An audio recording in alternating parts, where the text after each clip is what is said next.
सभी को नमस्कार। आज मैं आप सबके सामने जिस चीज़ के बारे में बोलना चाहती हूँ वो आप सबकी दुनिया बदल सकती है। वो चीज़ है कॉन्फिडेंस, आत्मविश्वास। आपने कभी सुना है रॉबर्ट वॉल्ट डिज्नी एंड जो आइंस्टीन थे, उन्हें भी कभी ऐसे वक्तव्यों का सामना करना पड़ा कि आप कुछ नहीं हैं, लेकिन उन्होंने अपने कॉन्फिडेंस से, अपने आत्मविश्वास से अपनी दुनिया ही बदल दी। मैं Chitra, department of education Delhi में एज ए लेक्चरर काम कर रही हूँ। तो मुझे टीचिंग के साथ साथ जब मुझे बच्चों के अंदर जो नर्वसनेस है, जो उनमें कॉन्फिडेंस नहीं है, उसके बारे में जब पता चलता है तो मुझे लगता है कि मुझे कभी इकोनॉमिक्स पढ़ाने के साथ साथ उनका कॉन्फिडेंस भी बूस्टअप करना चाहिए। क्योंकि कई बार बच्चे मेरे पास आते हैं कि मैम एग्ज़ाम तो दे देंगे, बट जो नर्वसनेस है और हम कर पाएंगे नहीं कर पाएंगे, तो उसके लिए क्या प्लानिंग है। तो उसके लिए मैं थोड़ा सा इकोनॉमिक्स पढ़ाने के साथ साथ मैं उन बच्चों से बोलती हूँ स्ट्रेटेजी बना के पढ़ो। स्ट्रेटेजी मीन्स टाइम टेबल बना के पढ़ोगे तो आप सक्सेसफुल हो रहोगे। सेल्फ स्टडी भी उनमें से मेन है। देखिए, विद्यार्थी जीवन बड़ा अनूठा दौर है। इस दौर में आप अपने जिम्मेदारी महसूस करना सीखते हैं। सुबह मॉर्निंग में जल्दी उठना, टाइम से क्लास अटेंड करना, लंच टाइम पे खाना खाना, क्लास में भागते हुए जाना और उसके बाद दोस्तों से भी थोड़ा चिट चैट कर लेना, लेकिन साथ में टीचर्स की डांट भी सुनना, और जब प्रिंसिपल रूम में आ जाए तो बिल्कुल साइलेंट हो जाना। और अगर प्रिंसिपल आपसे कुछ पूछ ले तो आप किस तरह जवाब दोगे। बच्चे कई बार हमारी क्लास में, जैसे हम पढ़ा रहे होते हैं तो प्रिंसिपल सर आ जाते हैं, तो वो बच्चों से कुछ पूछते हैं तो बच्चे बिल्कुल साइलेंटली, जैसे उन्हें कुछ भी नहीं पढ़ाया, इस तरह। तो बाद में मैं उन्हें समझाती हूँ, बेटा जो कुछ भी पढ़ाया है आप अपने कॉन्फिडेंटली बोलो तो सही। इससे आपको ही आगे आपका फ्यूचर बनेगा, आप फ्यूचर में कुछ बोलने लायक बनोगे। देखिए, मेहनत तो सभी करते हैं, लेकिन मेहनत के साथ साथ अगर हमारे अंदर कॉन्फिडेंस होगा तो हम आगे बढ़ते जाएंगे। मैं अपने बारे में भी परिचय दे दूं कि मैं एज ए स्टूडेंट अपनी लाइफ में बचपन से ही 5th क्लास तक तो एवरेज स्टूडेंट थी। कभी 10 में से 5 आ गए, 4 नंबर आ गए, ठीक है, इट्स ओके। 6th क्लास में जब मैं आई तो मुझे लगा कि मैं शायद थोड़ी सी बड़ी क्लास में आ गई हूँ, मिडिल क्लास में आ गई हूँ। तो मुझे लगा मुझे सेल्फ स्टडी कर लेना चाहिए। सेल्फ स्टडी की और थोड़ा सा उस समय मेरे पेरेंट्स ने भी मेरा कॉन्फिडेंस बढ़ाया। पेरेंट्स ने कहा, बेटा कुछ आगे बनोगे, कुछ अपना लक्ष्य निर्धारित करोगे, तब तो जीवन में सफल होगे। औरों की तरह नहीं बनना, आपको कुछ अलग बनना है। मैंने, ठीक है, उस समय हम मान लेते थे पेरेंट्स की बात, तो थोड़ा सेल्फ स्टडी पर ध्यान दिया। सेल्फ स्टडी करने के दौरान मैं थोड़ा अपने साथ में टाइम टेबल बना के पढ़ती थी। उसी कॉन्फिडेंस के बदौलत 6 से लेकर 12th तक मेरी क्लास में फर्स्ट रैंक आई। और 12th में तो राजस्थान में मैं वहीं बीकानेर में ही बीकानेर के स्कूल में ही पढ़ती थी। वहाँ पर मुझे लगा कि मैं छोटे स्टेट में तो हूँ, बट वहाँ पर छोटे स्टेट से भी अगर कोई स्टूडेंट निकलना चाहे तो आगे बढ़ सकता है। तो 12th क्लास में पूरे राजस्थान लेवल पे मेरा 3rd मेरिट में नाम आया। मुझे तो उस समय ऐसा लग रहा था पता नहीं क्या हो गया कि ऐसे किसी के संग भी हो सकता है अगर आपका कॉन्फिडेंस हो तो। मेरे पेरेंट्स ने मेरा कॉन्फिडेंस बढ़ाया। मेरिट में नाम आने के बाद जब न्यूज़पेपर में मेरा नाम आया तो ऐसे 3rd रैंक, ठीक है, 1st, 2nd, 3rd रैंक आ गई। न्यूज़पेपर वाले आए, इंटरव्यू लिया। उस समय मुझे लगा मैं तो बहुत सिंपल सी लड़की, और लड़कियां तो बहुत हाई फाई और आगे, उनको तो ड्रेसअप भी अच्छा था, सब कुछ अच्छा था। मैं तो घर में शांति से रह के पढ़ती थी बस उस समय। लेकिन पेरेंट्स ने कहा, बेटा आज मेहनत करोगी तो कल सफल ज़रूर होगी और तुम धीरे धीरे सफलता प्राप्त करती रहोगी। मैंने कहा ठीक है। उसके बाद 12th के बाद मैं रुकी नहीं, मेरा कॉन्फिडेंस बढ़ता गया और कॉलेज लेवल पे भी मेरी डिस्टिंक्शन आई कई सब्जेक्ट्स में। और नेक्स्ट मैंने एमए इकोनॉमिक्स में किया। एमए इकोनॉमिक्स में करने के बाद मुझे लगा कि इंडियन इकोनॉमी जो बढ़ती जा रही है उसके बारे में भी नॉलेज होना चाहिए। देखिए, अर्थव्यवस्था सबकी धुरी है, सारी चीज़ें पैसों से ही होती हैं। तो आप अगर इकोनॉमिक्स का आपको नॉलेज नहीं होगा तो आप अच्छी हाउसवाइफ भी नहीं बन सकते, क्योंकि घर को मैनेज करने के लिए भी तो पैसा ही चाहिए। ठीक है, उसके एमए में मैंने अच्छी मेहनत करी और एमडीएस यूनिवर्सिटी अजमेर से मुझे गोल्ड मेडल भी मिला। उस दौरान धीरे धीरे 21 साल की एज में मैंने राजस्थान लेवल का, स्टेट लेवल का एलिजिबिलिटी टेस्ट होता था, वो भी क्लियर किया।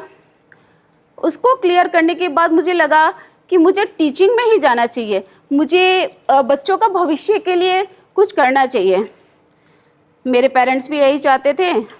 तो स्टेट लेवल एलिजिबिलिटी टेस्ट करने के बाद मैंने 3 साल कॉलेज में पढ़ाया वहाँ पर।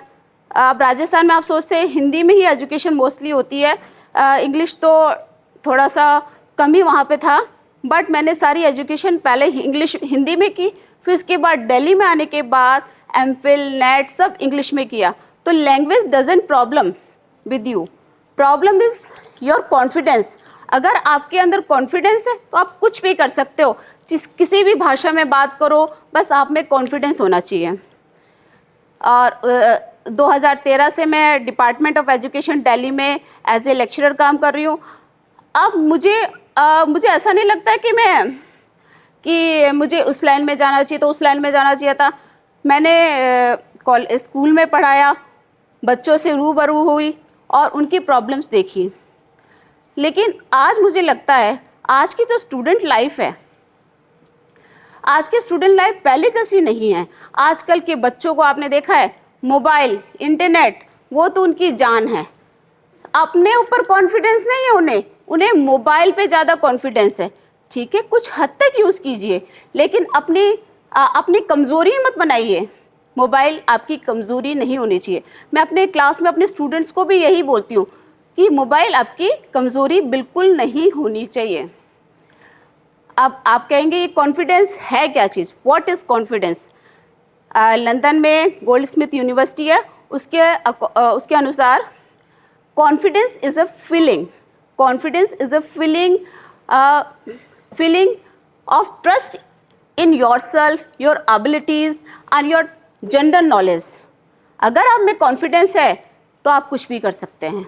देखिए, आत्मविश्वास होना चाहिए, ज़िंदगी तो कहीं से भी शुरू हो सकती है।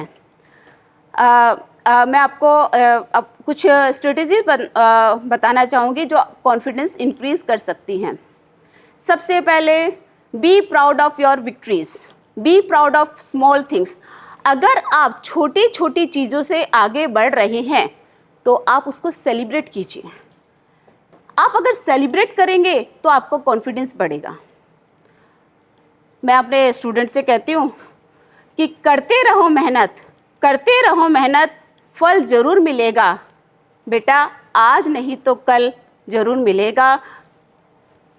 हर किताब एक लंबी ज़िंदगी की तरह है, जिसके हर पन्ने में तुम्हें हल ज़रूर मिलेगा बेटा, हल ज़रूर मिलेगा।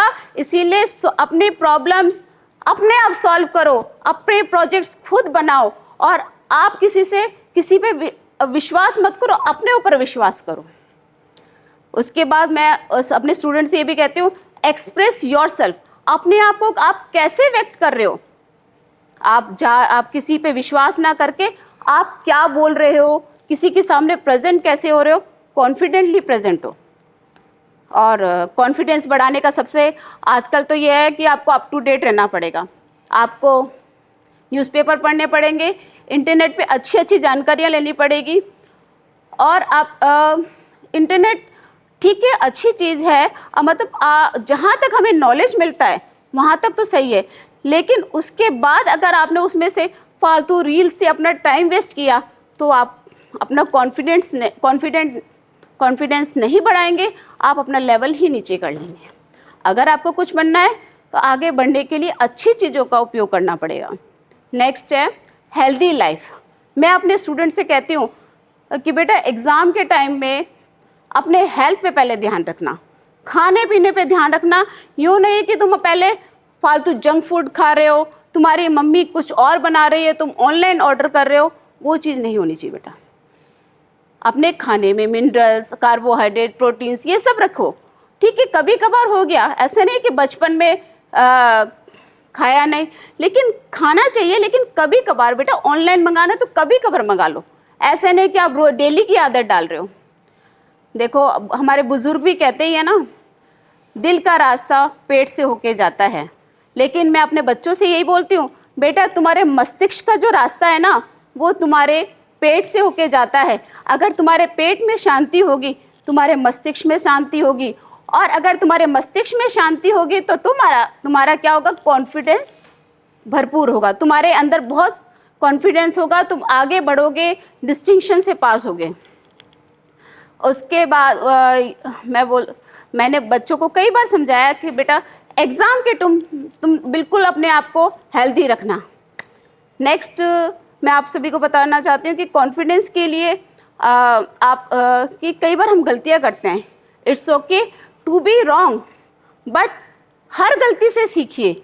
देखिए चींटी भी जब चढ़ती है तो 10 बार गिरती है, चींटी भी जब चढ़ती है तो 10 बार गिरती है, लेकिन वो हार नहीं मानती है, वो चढ़ती रहती है, गिरती रहती है, चढ़ती रहती है, लेकिन थोड़े टाइम पे आप देखोगे वो शिखर पर होती है। तो मैं बच्चों से यही बोलती हूँ कि बेटा आप भी एक बार हार हो गई तो ऐसे नहीं कि एक बार फेल हो गए, एक बार कम मार्क्स आ गए तो आपका कुछ कमी हो गई। आप में कोई कमी नहीं है, बस आप कॉन्फिडेंटली अपने आप को सब्जेक्ट में अच्छी तरह पढ़िए तो आप आगे बढ़ सकेंगे। बच्चों से यही बोलती हूँ, बेटा दिन में अगर सूरज है तो रात को भी चांद तारे हैं। दिन में अगर सूरज है तो रात को भी चांद तारे हैं। वो भी कभी जीते होंगे जो कभी हारे हैं। तो बच्चों को जब इस तरह बोला जाता है तो उनके दिमाग में जल्दी इफेक्ट होता है।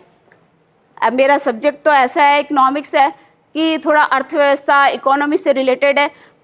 कई बार बच्चों को जैसे पॉजिटिवली बताने के लिए थोड़े से क्लासरूम में जोक्स भी बताए जाते हैं, उनके हंसी मजाक भी किया जाता है ताकि उनका कॉन्फिडेंस बढ़ सके। यूँ नहीं खड़ूस टीचर के लिए की तरह चले जाओ क्लास में और बच्चों को डांटो, ऐसा नहीं है। स्माइलिंग फेस से जाते हैं और उसके बाद बच्चों से पूछा जाता है, बेटा पहले आप बातें करोगे या पढ़ोगे, तो उनको उनके अकॉर्डिंग ही पढ़ाया जाता है, तब वो अच्छी तरह दिमाग में लेते हैं। आपने एक बात तो सुनी होगी ना, आपने एक गाना सुना होगा, जिंदगी हर कदम एक नई जंग है। जिंदगी हर कदम एक नई जंग है, जीत जाएंगे हम तू अगर संग है। तो हमारा कॉन्फिडेंस हमारे साथ होगा तो हम जिंदगी की हर जंग को जीत जाएंगे। जिंदगी चाहे कितने भी हमारे लिए स्ट्रगल लेकर आती रहे, लेकिन हम अगर हमारे अंदर कॉन्फिडेंस है तो हम हर जंग को जीत जाएंगे। Now I would like to conclude my speech by this quotation: be confident and be successful in your life. Thank you so much.